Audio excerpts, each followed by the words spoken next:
Bismillahirrahmanirrahim. Assalamualaikum warahmatullahi wabarakatuh. Waalaikumsalam warahmatullahi wabarakatuh. Alhamdulillahirabbil alamin wa bihi nasta'inu ala umuri dunya waddin. Wassalatu wassalamu ala asyrofil anbiya'i wal mursalin wa ala alihi wa sahbihi wa barik wa sallim ajma'in. Amma ba'du. Alhamdulillah, semua alhamdulillah kita panjatkan puji syukur kehadirat Allah Subhanahu wa taala pada hari ini, hari Selasa tanggal berapa Pak ya? 17. Kita berpakai baju kopi. Tanggal 17 Oktober 2023 kita bisa berkumpul bertatap muka. Saya ucapkan terima kasih yang sebesar-besarnya. Hari ini kita berkumpul dalam rangka diseminasi implementasi budaya positif di SMPN 2 Bayombong. Yang pertama yang saya ucapkan terima kasih kepada Bapak Ibu semua yang telah menyempatkan hadir pada acara hari ini. Yang berikutnya kita mulai saja dulu ya. Untuk mengawali pertemuan kita pada hari ini, kita semangati dulu badan kita dengan sedikit menyanyikan lagu. Ini pada tahu lagunya? Tahu. Saya akan putar musiknya, nanti silakan dipandu oleh Bu Yani, kita bernyanyi bersama. 1, 2, 3. Program dia hari ini kita belajar bersama Cikampek, Tasikmalaya. Meskipun capek hatiku bahagia. Jakarta, Jayapura, mari belajar dengan bersama. Madura sampai Papua, duduk dan rapi lalu kita berdoa. Baik, kita awali perjumpaan kita hari ini untuk keberkahan. Kita sama-sama membacakan surat Al-Fatihah. Ibarakatul Quran Al-Fatihah. A'udzubillahi minasyaitonir rajim. Bismillahirrahmanirrahim. Alhamdulillahirabbil alamin. Arrahmanirrahim. Maliki yaumiddin. Iyyaka na'budu wa iyyaka nasta'in. Ihdinas siratal mustaqim. Siratal ladzina an'amta 'alaihim ghairil maghdubi 'alaihim waladdallin. Semoga dengan dibacakannya suci Al-Quran menambah keberkahan kita pada hari ini, membukakan jalan-jalan rezeki, dan juga menambah ilmu yang sama-sama kita akan pelajari. Acara berikutnya, karena sudah hadir di sini Ibu Wakil Kepala Sekolah, mohon kepada beliau untuk sedikit memberikan sambutannya. Artis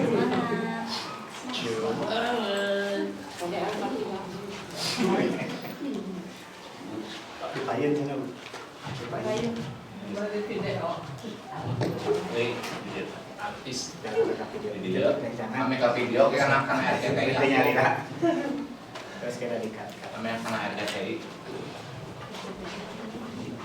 diseminasi budaya positif. Bismillahirrahmanirrahim. Assalamualaikum warahmatullahi wabarakatuh. Waalaikumsalam warahmatullahi wabarakatuh.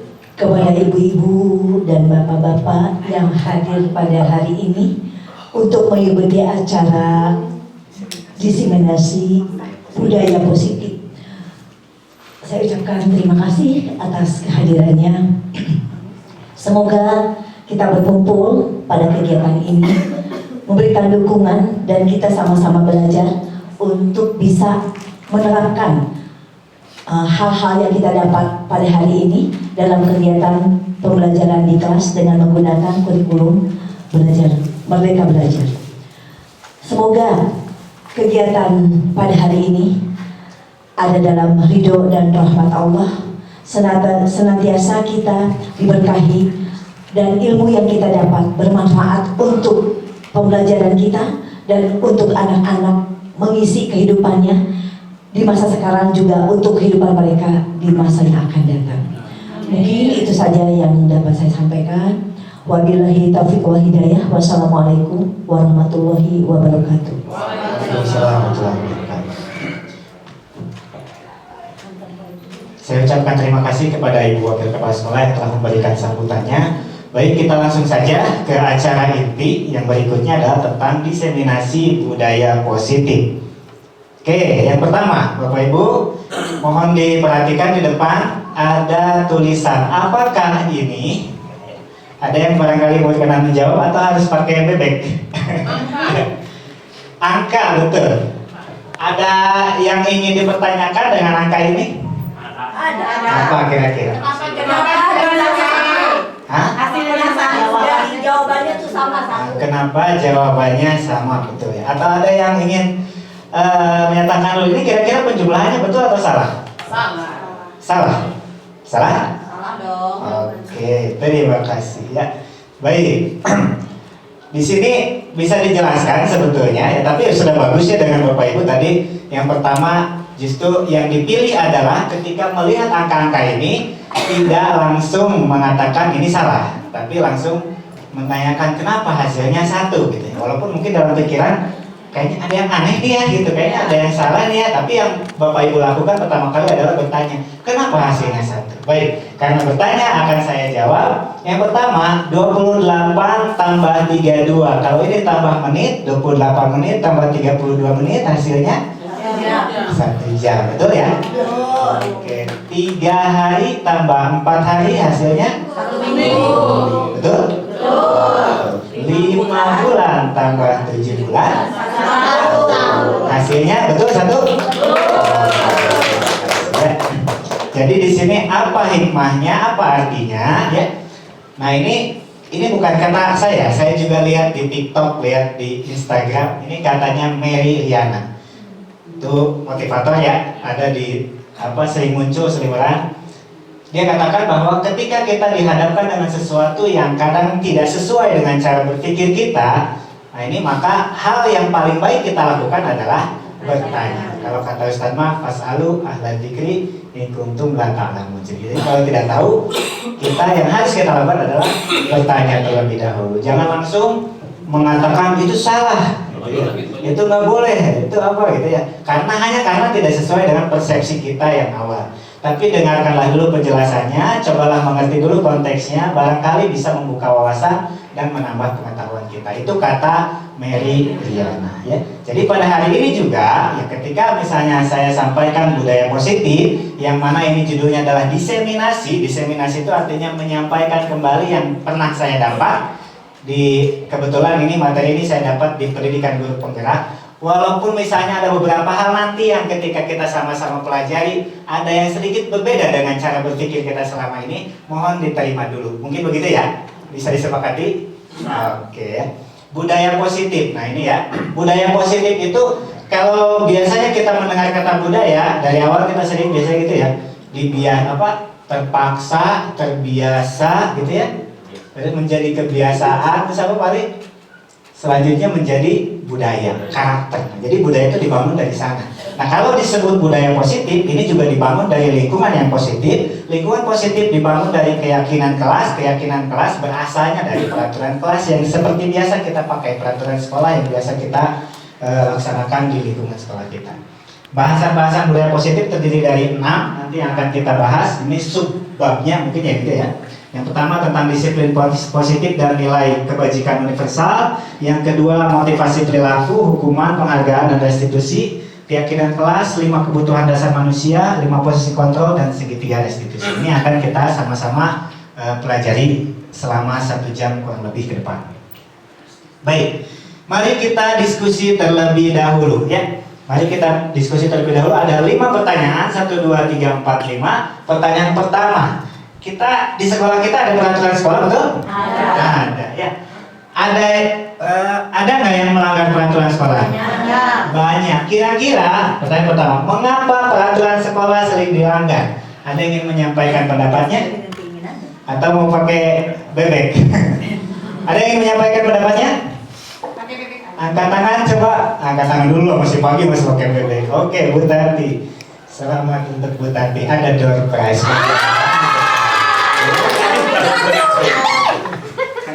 Alhamdulillah. Silakan. Mengapa peraturan sering dilanggar? Peraturan yang sudah ditetapkan sering dilanggar oleh siswa ataupun kita sebagai pengajar. Karena peraturan itu tidak sesuai dengan harapannya, dengan keinginannya. Sehingga setiap apa yang diatur itu pasti ingin, aku akan mencoba untuk melanggarnya. Karena yang itu tidak sesuai dengan harapannya atau keinginannya barangkali itu. Oke, terima kasih. Beri tepuk tangan. Ternyata Bu Tati adalah aturan hadir merangsang orang untuk melanggarnya, begitu ya kira-kira ya. Oke, pertanyaan kedua langsung aja ya. Pertanyaan kedua, disebut apa orang yang melanggar peraturan? Ada yang mau berkenan menjawab? Angkat tangan dulu. Tidak disiplin. Silakan Haji. Nanti jawab dulu. Ya. Silakan Haji. Disebut apa orang yang melanggar peraturan? Ya disebut orang yang tidak disiplin, tidak menataati Terima aturan. kasih. Disebut orang yang tidak melanggar. Tapi ini Haji tidak mendapat door prize ya. Artinya apa? Kesempatan tidak datang dua kali. Ya. Pertanyaan ketiga, dengan apa agar orang tetap disiplin? Nah ini yang ketiga, silakan.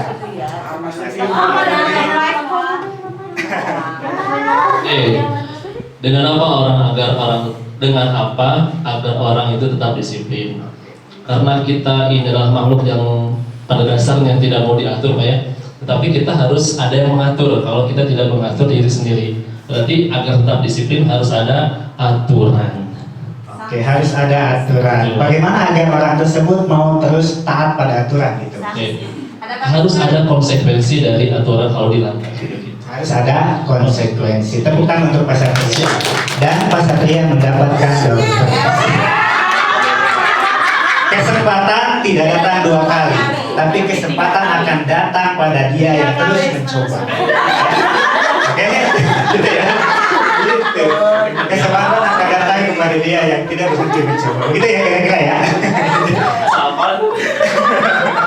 Ini juga ya termasuk salah satu nanti yang akan jadi bahasan kita di bahasan nanti penghargaan. Oke, kita lanjut dulu ke pertanyaan keempat dan kelima. Nah, ya. Apa pendapat Bapak Ibu semua tentang yang disebut disiplin diri? Silakan Pak. Boleh Pak. Nah, disiplin diri. Nah, kalau tadi kan disiplin itu justru dibentuk ya. Disiplin diri. Ada dirinya, disiplin diri. Kalau disiplin diri itu mencerminkan kita sendiri. Ya.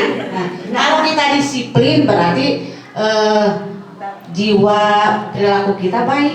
Mungkin itu contohnya disiplin. Kan ke sekolah teh harus 6:30 nih. Bu Haji tepat waktu, sok 6:30 meskipun dendeng. Berarti kan ada rasa ketakutan yang paling utama, kesadaran dari diri gitu. Karena ada peraturan. Jadi mencerminkan Bu Haji itu disiplin dan dirinya baik. Mungkin ya, meskipun Bu Haji sok liur gitu dah. Menurut Ma, disiplin itu datangnya dari dalam atau dari luar? Dari luar lah, kayak di dalam dia. Dari luar Di luar teh disiplin harus ini harus itu. Oh, gitu. Di hati teh gitu. Oh begitu ya. Oke, terima kasih Ma. Kita ambil dari prize. Nanti jawab lagi. Oke. Yang terakhir, apakah kita setuju kalau setiap perbuatan itu pasti ada alasan? Setuju atau tidak? Termasuk mungkin anak-anak yang melanggar peraturan. Oke ya.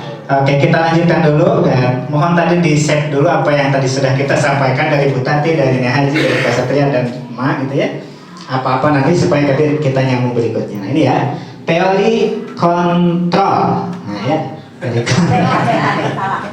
Enggak aman.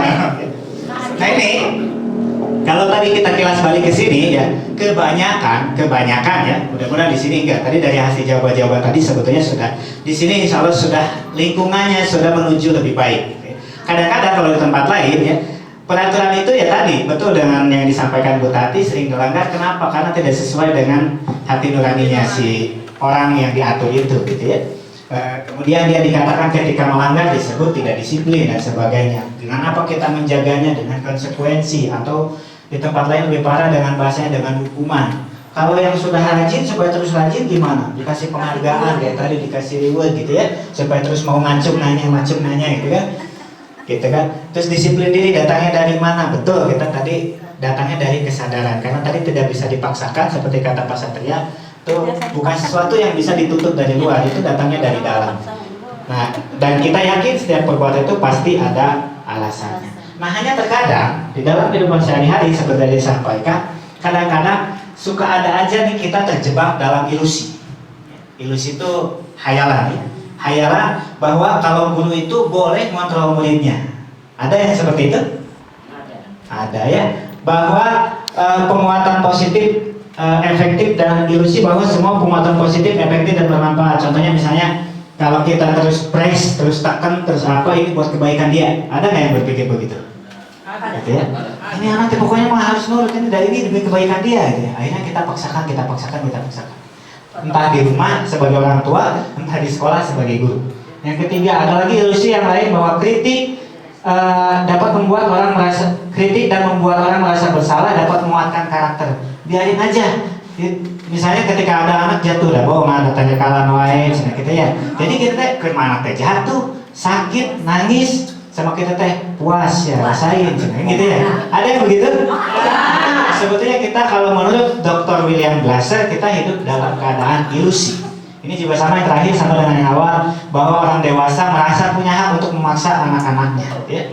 Ini adalah kalau menurut teori kontrol disebutnya adalah ilusi.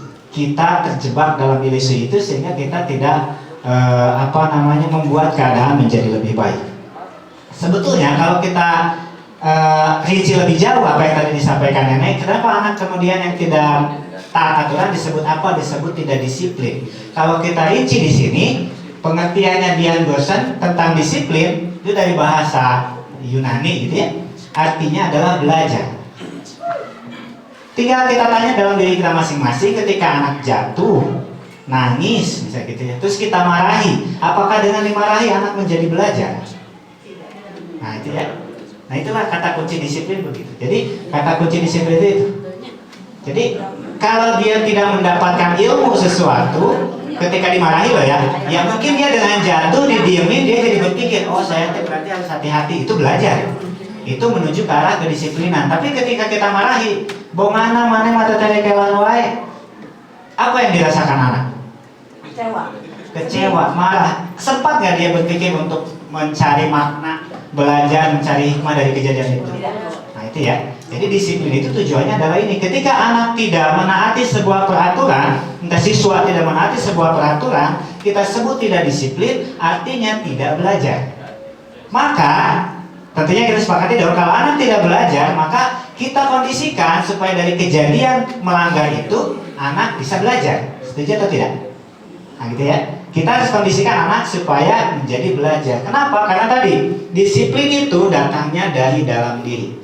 Kita siapapun tidak bisa mengontrol diri tersebut. Kayak waktu itu yang masa Bapak Satria dikepul gitu ya, tangannya nggak bisa dibuka. Kenapa? Karena kalau dianya nggak rela untuk membuka, nggak akan pernah mau dibuka. Nah, datangnya dari di sini. Walaupun mata dimaksa, saya mau bertanya lagi biar atau menjawab lagi dikasih hadiah. Kalau saya nggak mau, nggak bisa dikasih. Oke ya. Nah, apa kata kuncinya? Kata kuncinya adalah di sini ada yang disebut, yang tadi berarti disebut ini disiplin yang berasal dari dalam, disiplin yang kemudian membuat orang belajar, ini disebut disiplin positif. Kaitannya apa? Kaitannya dengan nilai kebajikan. Nilai kebajikan adalah sifat-sifat positif manusia yang merupakan tujuan mulia yang ingin dicapai setiap individu. Ini datangnya dari dalam. Seperti yang sering disampaikan oleh Pak Dudung ya, dalam setiap pertemuan, sering menyatakan bahwa saya pandang sebagai makhluk ya. Ketika kita pandang sebagai makhluk ya tadi, tidak mungkin manusia yang diciptakan oleh zat yang maha sempurna, ciptaannya ada produk gagal. Setuju nggak? Setuju ya. Jadi ketika anak melanggar, anak belum pandai, apakah kita akan mengatakan dak kamu mah bodoh, dak kamu mah badeg gitu? Apakah kita akan mengatakan seperti itu? Tidak. Itu kalau kata Pak Guru sudah menghina apa? Laqad khalaqnal insana fi ahsani taqwim. Ya, dengan bentuk yang sebaik-baiknya, bentuk fisik, bentuk akal, bentuk hati, semuanya sempurna. Ahsan. Jadi Pak Ade ahsan tuh Pak Ade yang sempurna.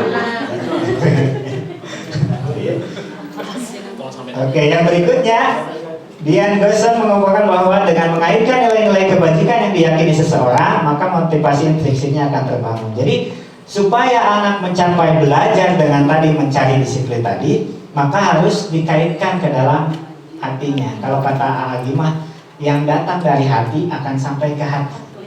Kadang-kadang kita perlu introspeksi. Jika selama ini kita mengajar anak ternyata tidak membuat anak berubah menjadi lebih baik, jangan-jangan kita tidak dari hati, sehingga tidak sampai ke hati anak. Oke. Saya punya cerita dulu, punya siswa kebetulan di pesantren, anaknya kabur 2 hari 3 malam gitu ya, 2 malam 3 hari nggak kembali ke sekolah. Orang tuanya di Lampung nelpon juga nggak ada pulang ke rumahnya. Dicari ke sana kemari, ke tiap ponet dijelajahi nggak ada. Ke tiap titik-titik persembunyian anak-anak nakal dikumpulin gitu ya, anak yang dicap nakal dikumpulin di mana biasanya ngumpet, nggak ketemu juga. Akhirnya apa? Setelah 3 hari kita berpikir, mari kita doakan teman kita. Dia kayaknya tidak menemukan jalan pulang. Tidak sampai 5 menit anaknya datang. Jadi kadang-kadang begitu ya. Kalau dari hati cukup mungkin dengan sesuatu yang kadang kita anggap sepele, dengan doa ternyata lebih mujarab dibandingkan dengan ikhtiar kita lari ke sana lari kemari. Kalau kata Ustaz Agus mah itu dicantelkan seolah kita tidak punya sifat roja, gitu ya. Hingga nanti kita bertanya berapa kali kita mendoakan siswa-siswa kita, anak-anak kita dalam setiap sholat, namanya disebut ya. Alwi sering disebut dulu namanya sama Dede, disebut nggak dalam sholat ya. Tinggal begitu ya. Nanti tinggal kita. Sekarang ada nama siapa lagi? Ya. Selain disebut di dalam pembicaraan kita, sebutlah namanya di dalam sujud kita. Insya Allah akan ada perubahan. Baik. Nah inilah di antara nilai-nilai kebijakan ini ini nilai-nilai ini semua orang akan sepakat. Kalau aturan-aturan tadi diarahkan ke sini, anak juga tidak akan mencoba menolak. Mungkin kalau ditanya kamu misalnya membuat kesepakatan di kelas, saya di kelas mengatakan begini, boleh nggak tidur di kelas? Mungkin anak-anak akan cerita, boleh pak, gitu ya. Yang mencoba mencari perhatian dengan berteriak begitu. Coba tanya lebih lanjut, kenapa boleh tidur di kelas? Dia akan tidak bisa menjawab karena tidak masuk ke nilai kebajikan yang kita sama-sama yakini bersama. Ya. Nah itu tugas kita adalah mengarahkan ke situ. Anak mungkin akan coba nyeleneh, boleh nggak makan di kelas? Boleh pak. Ya, bagi kita yang berkeyakinan mungkin tidak makan di kelas karena mengganggu misalnya, kita tinggal telusuri ke anak, kenapa boleh makan di kelas? Kalau masuk ke nilai-nilai kebajikan yang sudah kita sepakati ini, rendah hati, gotong royong, teratur, bersahaja, berprinsip dan sebagainya, percaya diri dan sebagainya. Kalau menemukan itu, mungkin kita memang harus mengalah untuk ikut ke aturan itu, menyepakati ya, karena tadi aturan itu kalau dipaksakan akan mental, jadi harus jalan disepakati. Kalau anak nemu ke nilai kebajikannya, baru kita masuk ke ranah kesepakatan. Baik, yang selanjutnya nih, ada teori motivasi perilaku. Nah, ada 3 motivasi perilaku. Maksudnya motivasi perilaku itu kita melakukan sesuatu karena apa? Ya, kita melakukan sesuatu karena apa? Ataukah pertama untuk menghindari ketidaknyamanan atau menghindari hukuman? Misalnya anak menaati aturan itu karena apa? Apakah karena satu, karena dia menghindari hukuman, takut dihukum gitu? Ataukah karena 2, untuk mendapatkan penghargaan, biar dipuji, biar ranking 1, biar dicap anak baik dan sebagainya? Atau yang ketiga, untuk menghargai dirinya sendiri dengan nilai-nilai yang dia percaya? Kebanyakan yang mana? Yang nomor 1. Kebanyakan nomor 1 ya. Kemudian yang mana? Nomor 2. Nomor 3 ada mungkin tapi sedikit ya. Seharusnya yang lebih banyak itu yang mana? Nomor 3. Seharusnya yang lebih banyak itu adalah nomor 3. Nah, bagaimana caranya agar nomor 3 ini lebih banyak? Ya. Bagaimana caranya agar nomor 3 ini lebih banyak? Nah, kita lanjut di sini. Ini ada video. Namanya restitusi. Kebaca nggak tulisannya? Kalau kebaca saya putar video yang aslinya.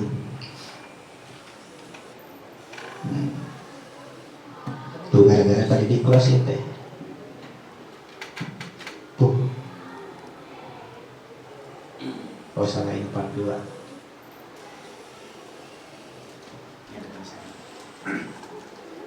Bahasa Inggris tapi ada terjemahan.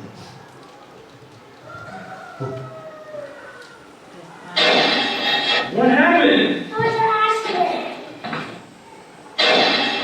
What happened?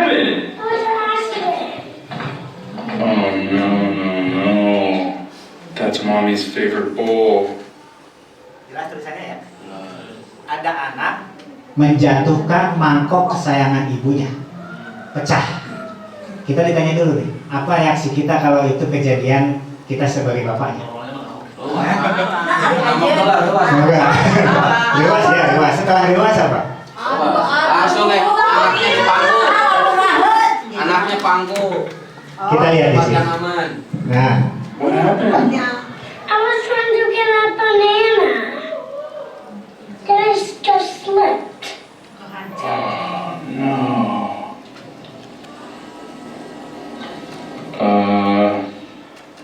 You okay? Yeah, You didn't get hurt, right? no. Oh no. I think mommy's grandma gave her this. It's okay. It was an accident, right?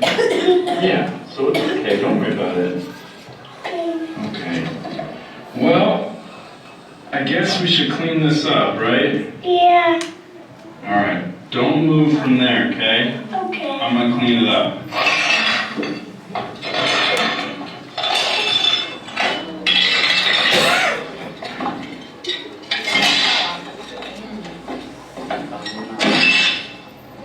I'm very sorry. Oh, I know, buddy. Don't worry about it. Okay. It was an accident.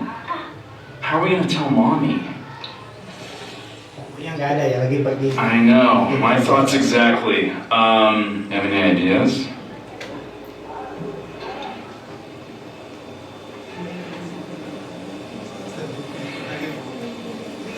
Anything at all?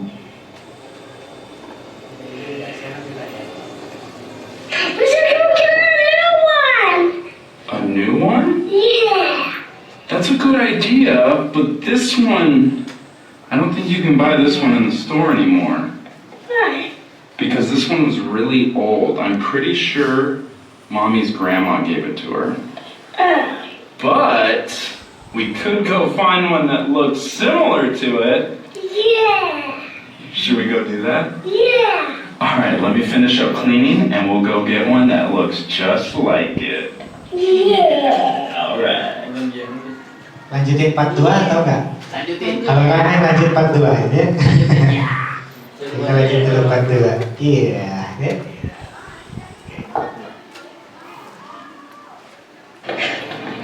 You seem awfully excited to be replacing this bowl. Akhirnya mereka berdua pergi ke toko. That looks like it. What? That looks like it.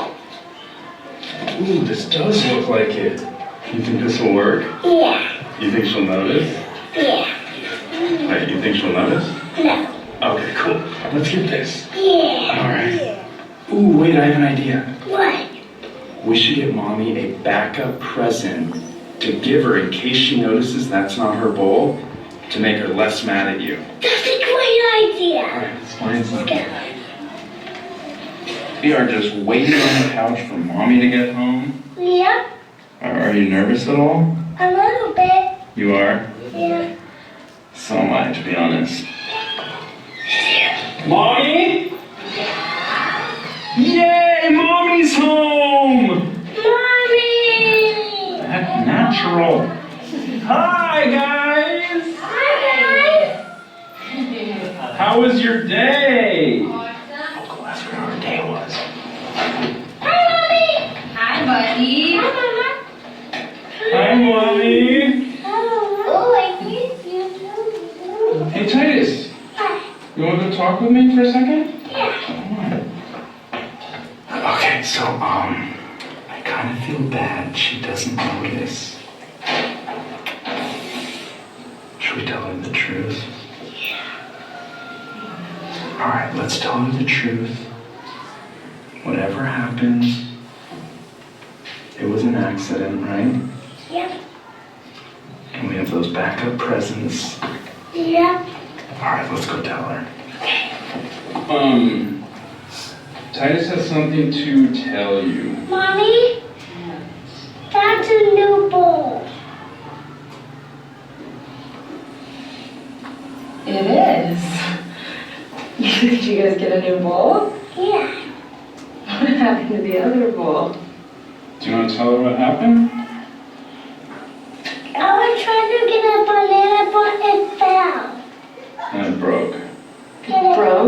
I'm very sorry, Mommy.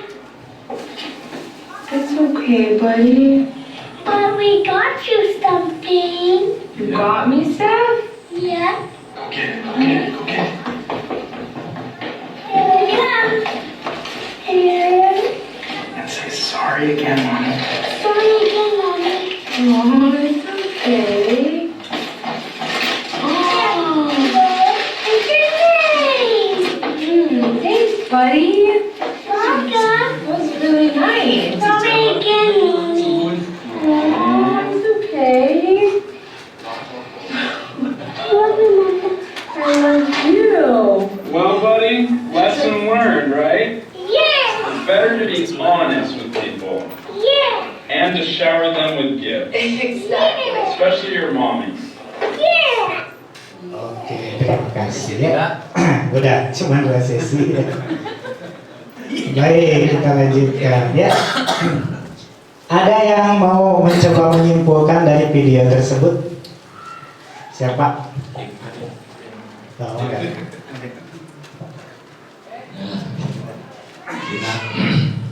Dina surat At-Toha 110 juga sudah buka ayat 110 la tamudunna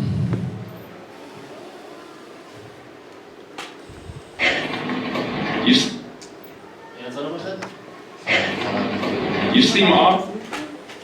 biasalah biasa kayak catat abi ningali ieu teh kulit ku biasa ku namanya iya kasus bapana memang cerdik bapana cerdik mau ka budak solusina ieu urang ka toko we urang ka toko tapi budak teu ngarep tidak diajari akhlakna kedisiplinannya mengakui ini kesalahan saya, ini keteledoran saya. Tidak kan? Belum tersampaikan. Nah di akhir ada, tapi tidak tersampaikan kan di video itu sebelumnya. Tidak dibilangin. Persis seperti yang dongeng raja, anu diceritakan ku Atoilah. Jangan terlalu mengharapkan kepada pemberian dari makhluk. Justru bakal lebih baik adalah pemberian dari Allah. La tamudunna li makhluk li ahadil makhluk. Atau ilah kasabah ini cari dina hijab ya. Jadi Syekh Atailah ajarkan ke urang seberapapun hadiah yang kita diberikan akibat keteledoran kita akibat keteledoran kita ada yang apa terbaik untung nggak mau umum anu sifatnya Rasulullah terhadap ayat keteledoran kan keteledoran Rasul jadi hukum kedua dia memang salah satu ajaran didikan kedisiplinan kita kan melengkapi lah melengkapi setidaknya lebih awal menyadari ini teh ada nilai yang baik walaupun jatuh tapi ada nilai yang baik anak supaya sadar memahami bahwa nilai jatuhnya saya menjatuhkannya ada nilai untuk menjadi lebih baik lebih ke akan tunah ke hati dan sekuat apapun ibadah tapi tetap kayak kebenaran orang naik berangkat ke Jakarta terus sudah bikin mami kayak pokok di Garut kayak kacana tidak tuh kuih ayo lo bohong lalu pakai Allahu Akbar Allah ingat kan paginya pantau apa gitu dia keterangan tadi oke ayo itu keterangan mah ngan kurang macam abdi oke kalau betul nilai ya pesan Nabi mah gitu ya nuhun mana kalau lo mereka dalam pengajian siap terima kasih Ustaz beri tepuk tangan dari pengajian jadi boleh diberi tepuk tangan ya betul ya jadi kalau cara direstitusi ini memang agak sedikit berbeda dengan apa yang biasa kita alami makanya tadi di awal kita ambil langkah seperti yang disampaikan Meridiana tadi ya jadi sebetulnya kalau dalam tangkapan saya di video ini sebetulnya disampaikan tadi cuma di akhir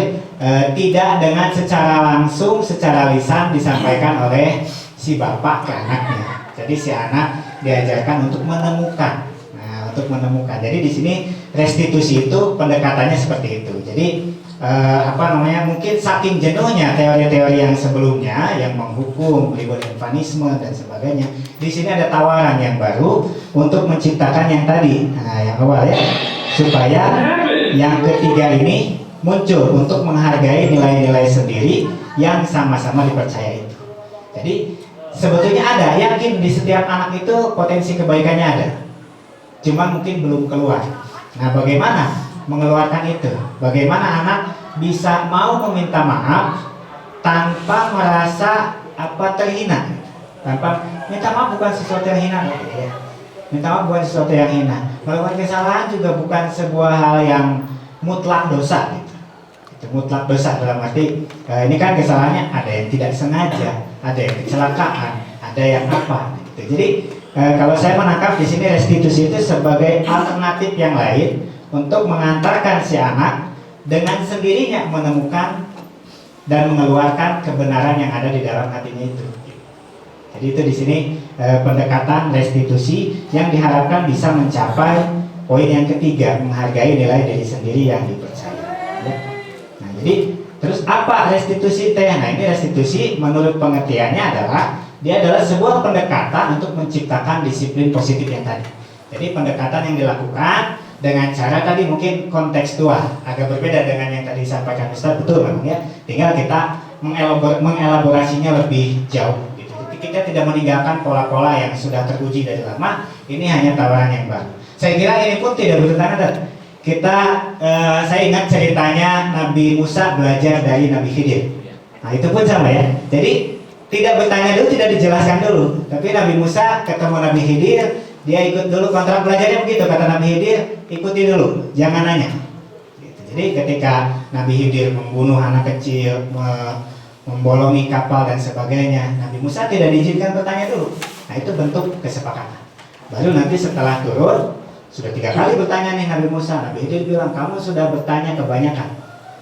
Kontrak belajarnya jangan bertanya. Dah, kamu nggak bisa lagi belajar dengan saya. Tapi dikasih tahu yang tadi, gitu ya. Oh, ini alasannya begini, ini alasannya begini. Nah, ini juga saya kira kalau di cocokologi, pengertiannya tadi ada bilik lebat di cocokologi. Ini restitusi ini saya menangkapnya ke arah begitu. Restitusi ini adalah kebenaran yang sudah sering kita tanamkan di diri anak, pada suatu ketika itu diharapkan muncul, bukan berupa paksaan, tapi berupa kesadaran diri keluar. Karena mungkin anggapannya si anak itu udah tahu kalau salah itu harus minta maaf. Cuma kadang-kala ketika dia melakukan kesalahan, dia takut duluan, dia minder duluan, dia malu duluan, akhirnya menghindar, akhirnya didiamkan, tidak ada solusi. Nah, lewat restitusi kita membangun kepercayaan diri anak supaya anak itu mau menyadari kesalahannya, mengakui kesalahannya, meminta maaf, mengganti, menghadirkan kompensasi yang bisa menutupi kesalahannya itu. Ya, ada kelemahan, ada. Nanti juga akan terbahas di materi berikutnya. Jadi restitusi ini yang pertama adalah dia menciptakan kondisi agar murid bisa memperbaiki kesalahan. Jadi tadi si bapak tadi tidak mengasih tahu langsung ya, kamu harus minta maaf, kamu harus mengganti, enggak. Tapi si bapak itu cuma bertanya, kira-kira kalau begini harus apa ya? Harus bagaimana ya? Ada ide enggak? Ide. Si anak tadi nggak boleh jalan. Oh, segini deh. Oh, kita harus ganti yang baru gitu kan. Tapi si bapaknya bilang, tapi ini model klasik, kayaknya kita nggak bisa nemu deh gitu. Tapi udah ayo kita cari dulu yang mirip gitu. Tapi setelah mirip, setelah diganti, itu pun tidak bisa mengganti kesalahannya. Akhirnya tetap minta maafnya harus dilakukan. Ya, ada hadiah sebagai kompensasinya. Ya, itu seperti itu. Jadi kita tidak langsung kalau dianggap tadi adalah si anak melakukan kesalahan, biasanya kalau kita kan tadi ya memarahi, menghukum dan sebagainya, tidak langsung ke menghukum, tapi kita melakukan tahapan-tahapan yang lain yang bisa bermakna. Saya ingat juga di situ terkait surat Al-Baqarah ayat, kebetulan udah dicari tadi ya, ayat 178. Ya ayyuhalladzina amanu kutiba alaikumul qisas fil qatl. Jadi wahai orang-orang yang beriman, diwajibkan atas kamu kisos dalam hal pembunuhan. Tapi di ayat berikutnya kan ada setelah perempuan dengan perempuan, budak dengan budak, di ayat berikutnya apa? Faman ufiya lahu min akhihi syai'un fattiba'u bil ma'ruf. Jadi di sana disebutkan tapi siapa yang memaafkan, kan gitu ya. Jadi ada jalan lain selain menuntut. Nah gitu ya. Nah hukuman itu sifatnya menuntut. Ada jalan lain selain menuntut. Walaupun mungkin si korbannya secara hitung-hitungan matematika seolah dirugikan. Tapi secara hitungan ketuhanan di sini kalau dia memaafkan sudah rugi misalnya kena ini. Dia boleh nuntut kisos, tapi kalau dia memaafkan kan itu sebaik-baik pahala. Atau ayatnya yang paling disukai Pasatria itu Asyura ayat 40 ya. Wa jazaa'u sayyi'atun sayyi'atun misluha ya. Wa jazaa'u sayyi'atan sayyi'atun misluha faman 'afa wa aslaha fajruhu 'ala Allah innahu la yuhibbul dzalimin ya. Balasan atas sebuah keburukan lagi. Jadi kalau ada yang ngejahati kita memang boleh membalas kejahatan yang setimpal. Katanya gitu ya. Ya masalah kita bisa nakal setimpal atau enggaknya itu nanti, tapi secara aturannya boleh. Tapi di ayat berikutnya disebut. Tapi apa maksudnya artinya berikutnya? Nah, kalau memaafkan Allah lebih senang. Itu mungkin dari segi si korban. Nah, dari segi si pelaku, bagaimana dia mengupayakan dapat pemaafan itu, gitu ya. Hingga akhirnya mungkin si yang korbannya itu menuntut sampai ini ya itu mah cerita belakangan. Tapi artinya si pelaku kesalahan jangan sampai merasa minder, terpuruk, jauh, dan sehingga dia semakin jauh lagi dari kebaikan-kebaikan yang kita harapkan. Mungkin itu dari restitusi yang diharapkan. Jadi restitusi ini arahannya adalah dari kondisi memperbaiki kesalahan, membantu murid berpikir menjadi orang seperti apa. Jadi dia tuh mau gitu merubah dirinya. Bukan kita yang merubah, tapi anak itu kita arahkan untuk merubah dirinya. Yang ketiga adalah membantu murid lebih memiliki tujuan, disiplin positif dan recovery. Jadi nanti bangkit dari kesalahannya. Itu tentunya berasaskan pada nilai-nilai kebajikan.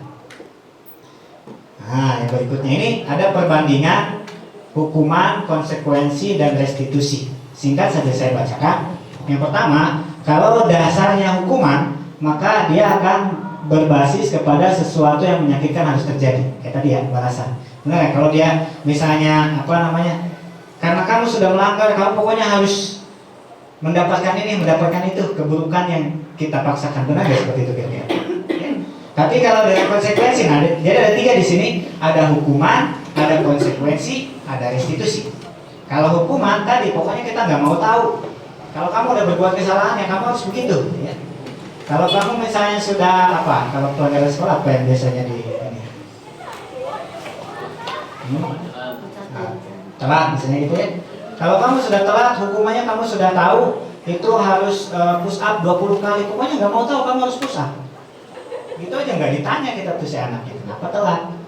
Apakah mungkin ada kendala di perjalanan dan sebagainya. Pokoknya sesuatu yang menyakitkan harus terjadi kepada pelanggar aturan. Itu sudut pandang hukuman. Lain lagi dengan sudut pandang konsekuensi. Nah ini cerita dengan telat, saya dulu begitu. Ya, cerita dengan konsekuensi. Saya tahu hukumannya apa.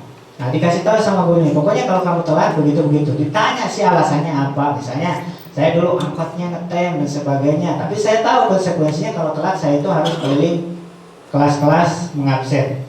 Ya udah, saya siap melaksanakan itu. Nah itu udah mulai terbangun kesadaran. Tapi ada lagi yang ketiga namanya restitusi.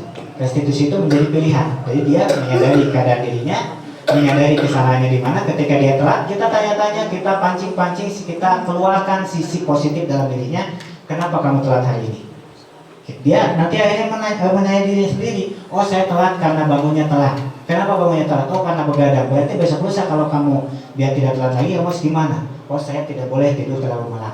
Nah, itu harus muncul dari dirinya, bukan kita. Makanya kamu tidur, itu beda lagi. Itu konsekuensi. Mungkin seperti itu ya. Jangan terlalu panjang-panjang, sisanya nanti bisa dibaca aja. Nah ini salah satunya biasanya menggunakan kalimat yang negatif. Awas ya kalau dilakukan lagi, awas nanti kamu. Jadi kadang-kadang kita mengancam dengan hukuman. Tapi dengan konsekuensi kita selalu mengatakan lakukan apa yang saya katakan. Tapi dalam hal restitusi ini lebih positif. Apakah hal ini yang sesungguhnya ingin kamu lakukan? Segitu. Jadi menyentuh ke hati. Tujuannya lebih menyentuh ke hati. Itu hukuman, konsekuensi, dan restitusi. Perbandingannya seperti itu. Nah ini yang terakhir, maksudnya dari hukuman, konsekuensi, dan restitusi ya. Ini biasanya kalau peraturan dibuat oleh guru, disebutnya peraturan sekolah. Kalau dibuat oleh guru dan murid atau dibuat oleh guru dan murid babarna, itu namanya kesepakatan. Kalau dibuatnya oleh murid secara penuh kesadaran bahwasanya saya harus ini harus itu disebutnya keyakinan kelas. Jadi untuk mencapai restitusi tadi jalannya adalah dengan membuat keyakinan kelas, gitu ya. Apa bedanya peraturan dan keyakinan? Bedanya cuma sedikit sebetulnya. Kalau saya mempelajari, bedanya cuma ada di unsur kenapa. Lihat, misalnya ada aturan apa? Wajib memakai helm ketika sedang mengendarai motor. Itu peraturan, ya, peraturan.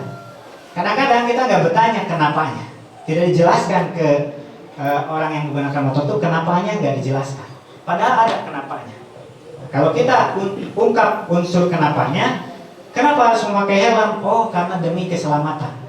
Ketika dia tidak punya helm, dia akan mengupayakan hal lain untuk mencapai keselamatan itu.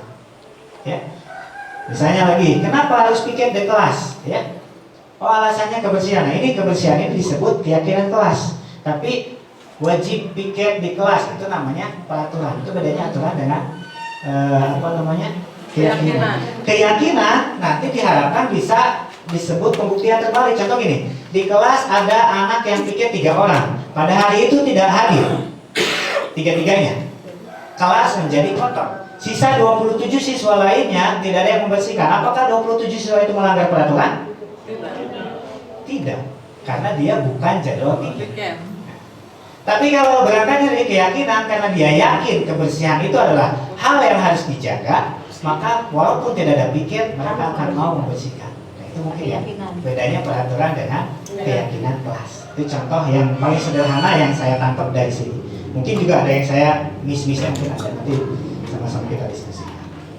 Lalu bagaimana cara kita membuat keyakinan kelas? Mari kita main game sebentar biar tidak ngantuk. Yuk. Ya lagi Pak. Ada di Pak. Hah? Ada pulpen? Masing-masing. Kalau tidak di pulpen boleh di HP-nya masing-masing ya. Di HP-nya masing-masing kita bikin kotak 9. Di notes bisa di notes ya. Bikin kotak begini 9. Gak usah bilang, tinggal gitu-gitu aja. Ya. Kita mau hitung-hitungan sederhana. Ya. Ada 9 kotak. Disilakan tuliskan angka 1 sampai 9 ngacak. Bebas. Ya.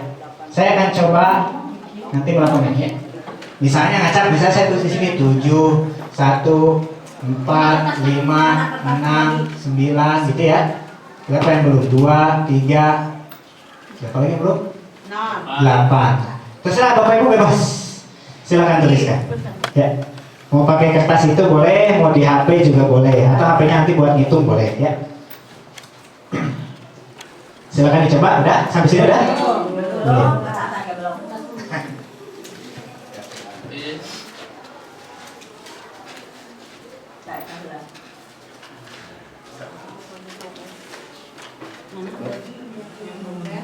Oh, itu mau sobeknya. Kertas Anda tisu atau kan tisu? Silakan ditulis 1 sampai 9. Jangan sampai ada yang double. 1 sampai 9. Bebas. Urutannya bebas ngacak. Kemudian silakan coret salah satu nomor, bebas yang mana aja. Ya.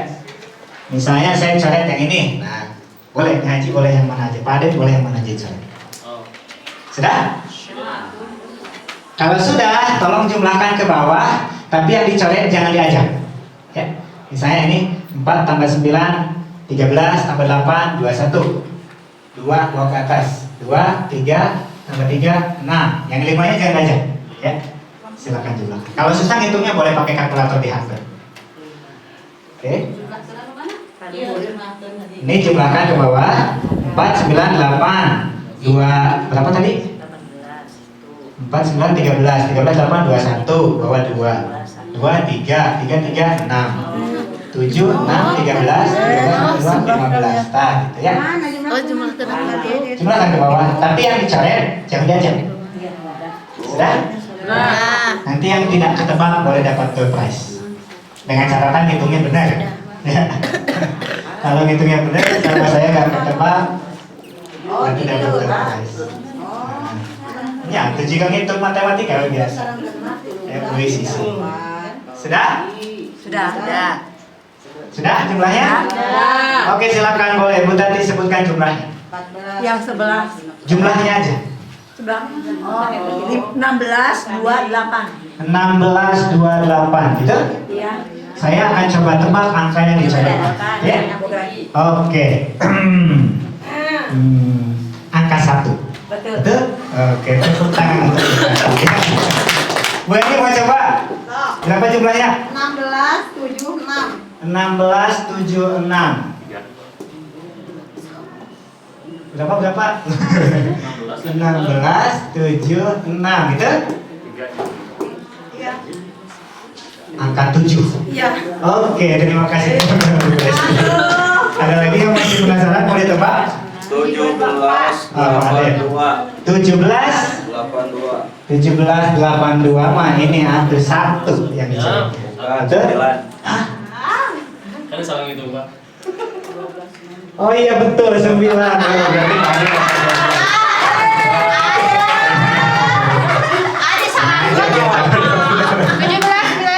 Hah? 1799. Mah bisa ngajawab lah. So, Ma jawab, boleh? Lagi tunggu lah. So. Bijinya. Caranya, Dek, Ari. Abang kajawab bisa kudu merek. Mana kalkulator teh? Seberapa Dek? 17, 9. Ayo, berapa Ma? Ya lah. Jadi 7 berarti. Hiji. Ya, jadi Dikit cepat. Oke, boleh lah dapat the prize lah. Boleh dapat the prize. Oke, cukup ya main gamenya ya. Cukup segitu? Cukup. Ya nanti habis the prize-nya. Tinggal satu lagi the prize-nya ya untuk terakhir nanti. Oke. Jadi yang pertama kita berangkat dari kesepakatan bersama. Tadi kita mensepakati dulu ya. Kita mensepakati dulu harus menulis angkanya 1 sampai 9, gak boleh yang lain. Itu kita berangkat dari kesepakatan. Atau sudah bicara apa? Ya, itu apa namanya? Kita berangkat dari kesepakatan. Lalu kemudian yang langkah berikutnya adalah keterbukaan. Jadi semua orang mengumpulkan pendapatnya. Jadi supaya orang bisa masuk berkolaborasi dengan kita harus sedikit lebih membuka diri. Tadi membuka diri ini di sini sedikit membuka diri. Kita punya problem yang tersembunyi dalam diri kita.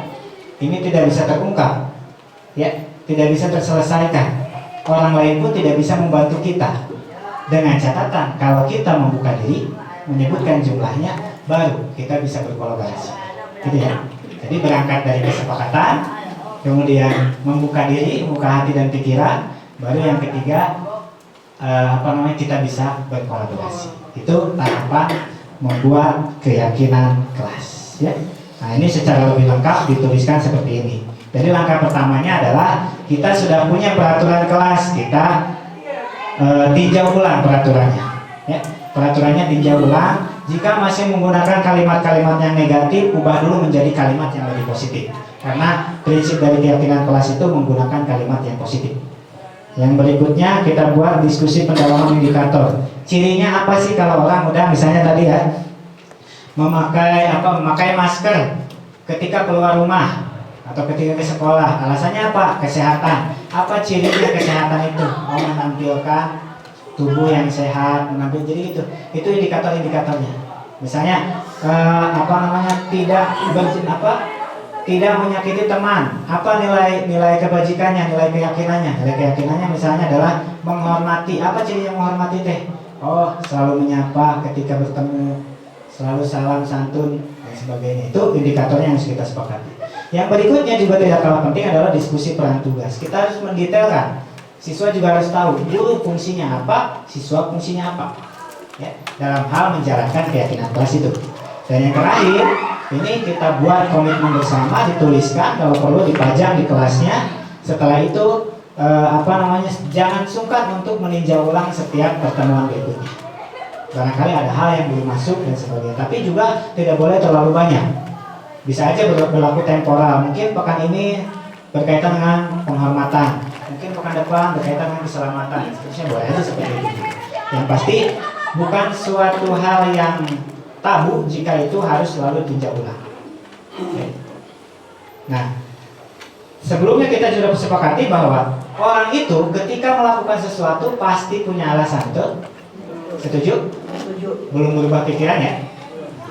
Ternyata memang ini betul sesuai dengan teori psikologi yang disebut 5 kebutuhan dasar manusia. Anak, bahkan bukan cuma anak, kita juga, kita butuh akan 5 hal ini dalam kehidupan kita. Yang pertama, bertahan hidup, butuh makan, butuh minum, butuh tidur, kesenangan, ya. Kemudian penguasaan.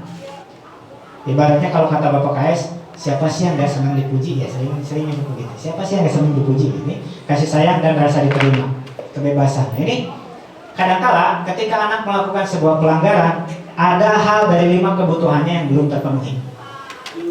Kayak di daerah mana ya, ada orang menjarah toko. Kenapa? Karena gak ininya nggak terpenuhi ya. Mungkin kondisinya miskin dan sebagainya. Ada lagi yang lain. Anak misalnya apa? Ya, kadang-kadang kan anak melakukan kesalahan cuma cari perhatian. Nah, ini ya kurang. Ini ada teori di di IG saya nemu ada bahasa yang bagus kuat ya ini ya. Anak yang tangki cintanya sudah penuh dari rumah. Ini setiap kita butuh tangki cinta ya. Anak butuh dari orang tua, suami dari istrinya, istri dari suaminya. Bahkan ada penelitian yang menyebutkan istri yang dipeluk 8 kali oleh suami yang dipeluk 8 kali oleh istrinya sehari cenderung lebih kebal terhadap selingkuh dan tidak setia. Silakan peluk banyak-banyak istri.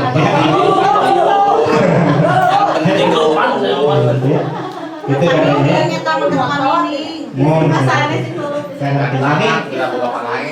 Anak juga begitu ya. Salim Afilah dalam wawancaranya dengan Daniel Mananta begitu. Dia tanyakan begitu ya. Anaknya apa? Coba kita bertanya dalam diri kita. Anak memegang HP sehari berapa jam?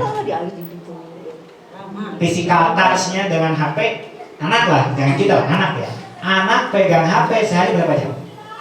Atau berapa menit? Atau berapa detik? Berjam-jam ya. Berjam-jam. Anak sentuhan dengan HP berjam-jam. Sentuhan tangan dengan kita orang tuanya berapa jam sehari? Ada nggak 1 jam? Ya? Atau jangan-jangan pas minta uang, pas cium tangan mau berangkat sekolah saja? Ya? Coba hitung itu berapa jam? Dibandingkan dengan sentuhan dengan HP, lebih banyak mana? Ada lagi penelitian, anak yang setiap hari berangkat sekolah dicium kening sama orang tuanya, itu cenderung lebih cerdas. Ya. Jadi momen mengantar anak itu momen yang utama. Saya kadang terlalu sensitif untuk urusan begitu ya. Jadi kalau di sekolah zaman dulu pernah saya dituntut, tolong kamu harus datang jam pertama jam sekian, walaupun kamu gak ada kerjaan. Saya suka protes kalau begitu, karena saya kehilangan momen mengantarkan anak saya dan buat anak saya bangun dan sebagainya. Saya terlalu sensitif untuk hal yang begitu. Jadi saya selalu mengupayakan mengantar anak, mencium kening anak. Itu mudah-mudahan ada dampaknya, karena katanya menurut penelitian seperti itu. Ya. Itu apa namanya? Ya kalau ditanya kenapa, mungkin ada hal-hal yang lain ya. Ketika Salim Abdullah ditanya kenapa anak lebih senang mencet HP daripada mencet tangan bapaknya, daripada nyentuh tangan ibunya, lebih senang nyentuh HP. Jawabnya kata Salim Abdullah begini, karena HP mah responnya cepat, dipencet langsung keluar videonya, dipencet langsung keluar gambarnya, dipencet langsung keluar. Orang tua kadang-kadang udah diedek, mama, cici mana teh, lama responnya ya, responnya tidak sesuai harapan juga, gitu ya. Itu apa? Ini saya bukan tentang membicarakan hal di rumah ya, karena kita pun di sekolah itu diistilahkan oleh ahli-ahli pendidikan disebutnya orang tua pedagogis. Jadi kita di sekolah adalah orang tua juga bagi murid-murid kita. Kalau di rumah kita orang tua biologis, di sekolah kita orang tua pedagogis. Jadi kita juga adalah orang tua bagi anak kita. Dan di sini coba kita renungi bersama-sama. Nah, ketika anak yang tangki cintanya sudah penuh dari rumah, sudah penuh dari ibu bapaknya ya, lengkap ngobrol dengan orang tuanya, lancar gitu ya, komunikasi dengan orang tuanya harmonis dan sebagainya, itu tangki cintanya sudah penuh dari rumah. Dia datang ke sekolah yang gembira, siap mengikuti pelajaran, mau diapain soalnya bebas, itu mah udah siap sekolah. Tapi ada anak yang dari rumah tangki cintanya masih kosong ya. Belum terpenuhilah kasih sayangnya, belum terpenuhilah rasa penguasaannya, kesenangannya dan lain sebagainya. Ia datang dengan harapan bisa mengisi penuh kekosongan tangki cintanya itu dari sekolah. Bisa dari rumah nggak dapet nih, dari orang tua, dari kakak, dari adik. Dia berharap dari sekolah dapat dari bapak ibu gurunya, dari teman-temannya. Bayangkan kalau di sekolah mereka nggak dapet juga itu. Karena broken home dari rumahnya, dia datang ke sekolah, sampai sekolah juga mana mah halang aturan. Tidak ada penerimaan, tidak ada yang mengisi kekosongan cintanya itu. Apakah kita rela jika anak-anak tersebut mendapatkan atau pemenuhan tangki cintanya dari tempat lain, geng motor, ya, yang sampai di medsos gores-gores tangan? Apakah kita rela dari mereka dapat itunya dari situ?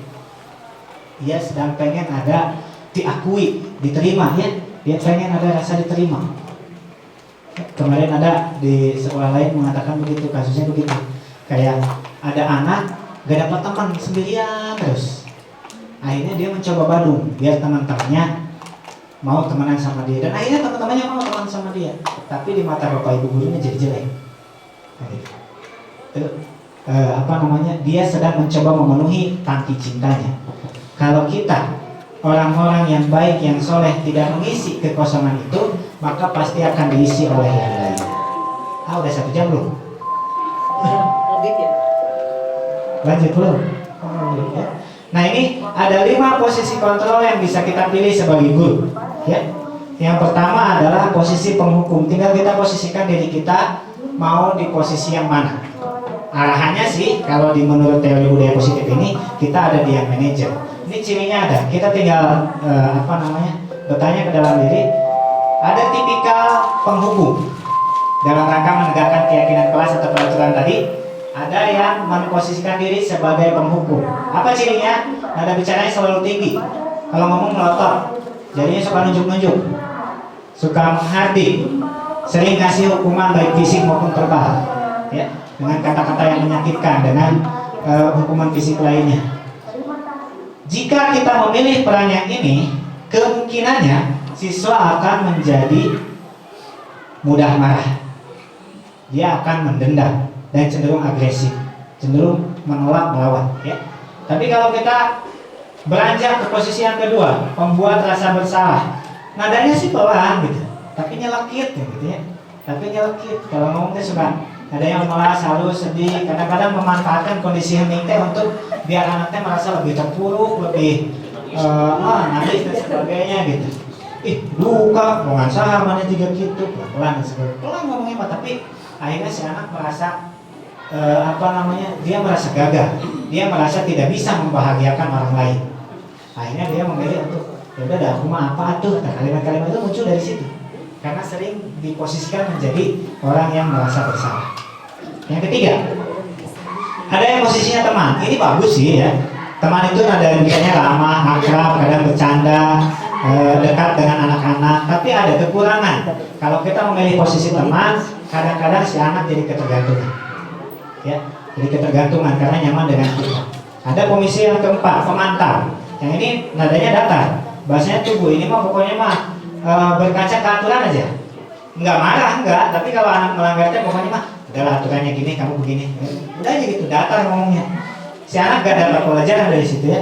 Murid paham sih konsekuensinya gitu. Guru juga emosinya tidak berlebihan gitu. Cuman berarti sebatas si anak itu, oh ya udah aku harus ikut kesepakatan gitu aja. Tidak tidak ada upaya untuk lebih memperbaiki diri. Yang ketiga, manajer ini nadanya lebih tulus. Dia tidak kaku, dia mendekat ke siswa, kolaborasi juga ditemukan. Anak diupayakan untuk menemukan solusi dari masalahnya sendiri. Jadi bukan kita yang kamu harusnya gini enggak, tapi anak yang menyadari, oh iya ya aku harusnya gitu ya, karena aku salah kalau begini kalau begitu. Ya. Nah ini kalau dengan posisi manajer, menurut penelitian dikatakan murid akan menjadi pribadi yang mandiri, merdeka, bertanggung jawab atas perilakunya. Ya. Ini 5 posisi kontrol. Tinggal kita sekarang bertanya, kita sekarang ada di posisi yang mana? Ya udah lama aja nggak usah dideketin ya. Kita berada di posisi lebih banyak karena ini sebetulnya nggak mutlak ya, nggak mutlak maksudnya oh berarti kalau kita harus di posisi 4 atau 5, 1, 2 ditinggalkan, enggak. Ada kalanya ini boleh, ini harus dilakukan, betul. Kalau kata Ustaz tadi ini betul harus dilakukan. Tapi dari sini dulu berangkatnya. Kita posisikan lebih banyak di sini, belum berhasil turun ke sini, belum berhasil turun ke sini, belum berhasil ke sini, baru ke sini. Jangan awal-awal di sini. Jangan awal-awal ke sini, itu menurut teori psikologinya begitu. Jadi kita mulai dari sini. Kalaupun ini lebih masih terasa sulit, minimal di sini, ya, minimal di sini. Di sini, terus ke sini, terus ke sini. Kalau 5 langsung ke 1 boleh. 5 langsung 1. Sebenarnya ini naluriah ya padanya, ini naluriah. Kalau kita sedang mengupayakan 5, nggak kecapai pasti dengan sendirinya turunnya ke sini.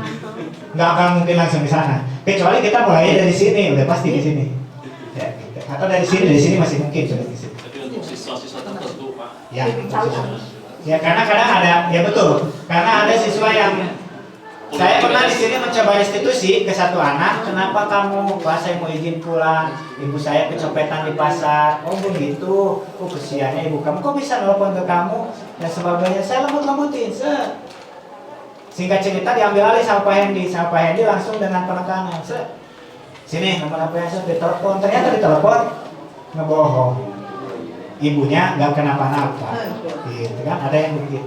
Saya juga belum sampai mengizinkan anak itu pulang, masih terus digali. Cuma memang betul hasilnya akan lambat, ya hasilnya akan lambat. Tapi diharapkan yang lambat itu bisa lebih mengena dan membangun kesadaran dalam dirinya. Jadi ada pelajaran yang diambil tadi disiplin artinya belajar, ya. Nah, untuk mengupayakan ini ada yang disebut caranya untuk melaksanakan restitusi itu tahapannya disebut segitiga restitusi. Langkah pertamanya menstabilkan identitas. Ini kita mengatakannya biasanya nggak apa-apa, tidak ada manusia yang sempurna, kita bisa menyelesaikan masalah ini gitu ya. Siapa sih orang yang tidak pernah salah? Jadi orang yang salah tuh digedekeun heula hatena gitu. Bukan dianggap benar perlakuannya, bukan, tapi kita sedang mencoba membangun komunikasi agar dia mau berbenah dari kesalahan, ya. Langkah pertamanya ini. Nanti langkah keduanya baru kita validasi tindakan yang salah. Karena kita yakin anak punya alasan, maka kita tanya alasannya. Nanti akan ketahuan 1-2 kali anak berbohong misalnya karena mengatakan udah saya kan tidak punya ongkos, saya tidak ke sekolah seperti kasusnya Bu Tita ya. Kasusnya Bu Tita menangani anak waktu tahun kemarin begitu. Udah nggak punya ongkos, saya punya ongkos. Kan ketika terus-terusan dikasih ongkos, anaknya juga malu. Karena bukan itu alasannya sebenarnya. Gitu ya. Nah itu jadi insya Allah tidak ada tindakan kita yang sia-sia, walaupun belum bisa menjawab secara tuntas langsung saat itu juga. Tidak ada obat yang bisa menyembuhkan sehari tadi. Itu butuh proses, butuh waktu. Nanti yang ketiga kita menanyakan keyakinan. Jadi anak bisa membangkitkan keyakinannya sendiri. Ya, kira-kira seperti itu. Terima kasih yang bisa saya sampaikan. Mudah-mudahan cukup 1 jam ya. Oke. Nah, tinggal pertanyaannya, bisakah kita mencapai posisi manajer tadi? Saya akan tutup materi perjumpaan kita hari ini dengan video yang terakhir. Nah, sama sumbernya dari TikTok. Nah, ini ada sebuah semut yang dijailin sama seorang manusia, dikasih lingkaran air. Ketika semut itu terkungkung di dalam, dia bingung kemana caranya untuk keluar, untuk memperbaiki keadaan dirinya. Dia merasa lemah, tidak bisa melewati air yang walaupun hanya sedikit itu. Semakin dipersempit ruang geraknya, semakin kita buat dia merasa bersalah, buat dia berikan dia hukuman-hukuman, semakin dia tidak mau mengembangkan dirinya. Ya.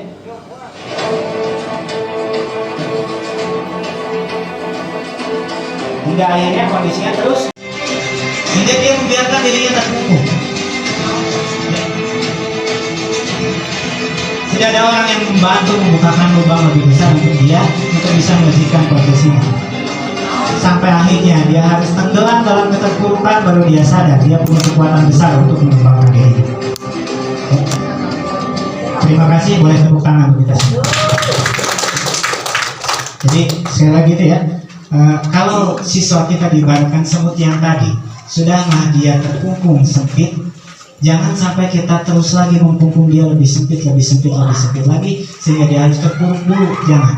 Harapan saya, harapan kita semua, jangan sampai orang itu harus menjadi pelaku dosa yang luar biasa dulu, baru kemudian tobatnya terasa nikmat. Kan begitu ya?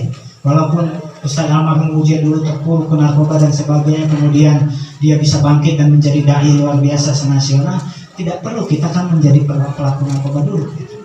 Ya kan? Nah, jadi jangan sampai anak kita juga begitu. Jangan sampai anak yang kita didik dia terjerumus dulu ke dalam kegelapan, ke dalam keterpurukan, baru dia mau menyajikan potensi untuk berubah menjadi lebih baik lagi. Harapannya kita membuka ruang-ruang lebih lebar supaya anak bisa punya kesempatan untuk terus mengembangkan. Terima kasih. Assalamualaikum warahmatullahi wabarakatuh.